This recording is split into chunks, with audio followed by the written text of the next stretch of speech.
पति से प्रेम।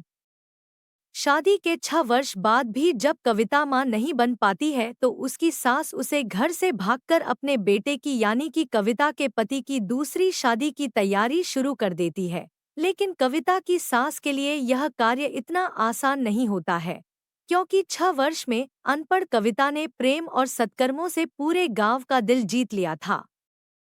पूरा गांव मिलकर उस पर कभी भी यह अन्याय नहीं होने देता और कविता की सास के लिए अपने बेटे की दूसरी शादी करवाना तब और कठिन हो जाता है जब पूरा गांव चाहता है कि अनपढ़ लेकिन समझदार बुद्धिमान कविता को पूरा गांव मिलकर महिला पंचायत चुनाव का उम्मीदवार चुने।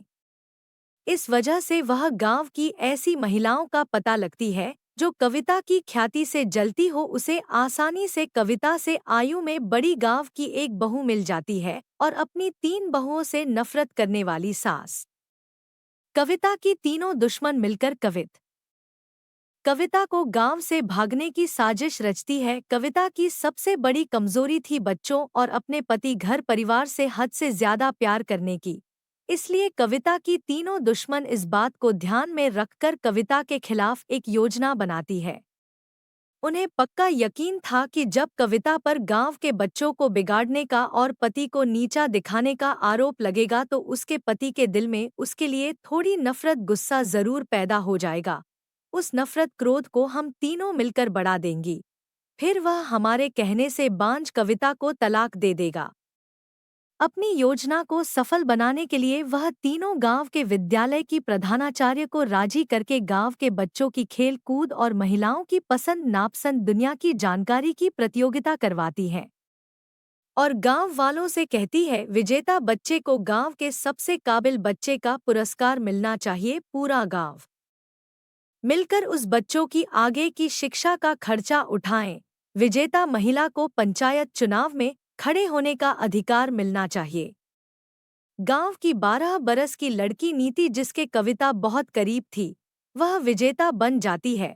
नीति के विजेता बनने के बाद महिलाओं की प्रतियोगिता शुरू होती है। कविता सारे सवालों का बहुत उत्तम सही जवाब देती है, लेकिन एक सवाल पर वह फंस जाती है कि आपका पसंदीदा शायर कवि कौन है।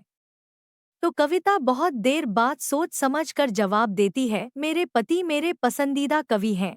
कविता का यह जवाब सुनकर पूरा गांव जोर जोर से हंसने लगता है। कविता का पति अपनी अनपढ़ पत्नी का जवाब सुनकर शर्मिंदा हो जाता है।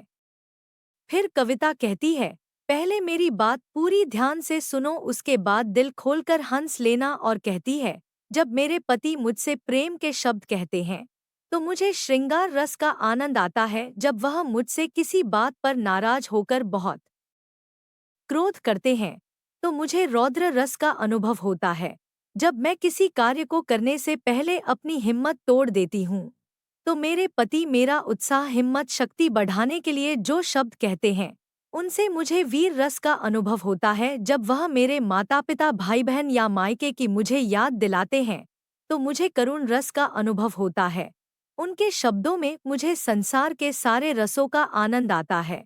मुझे क्या दुनिया की सारी पत्नियों को अपने पतियों के कहे शब्दों में संसार के सारे रसों का आनंद आता है? अगर नहीं आता तो दुनिया की कोई भी स्त्री अपने माता पिता भाई बहन सहेलियों अपनी जन्मभूमि को छोड़कर गैर मर्द के घर में कैसे रह सकती थी?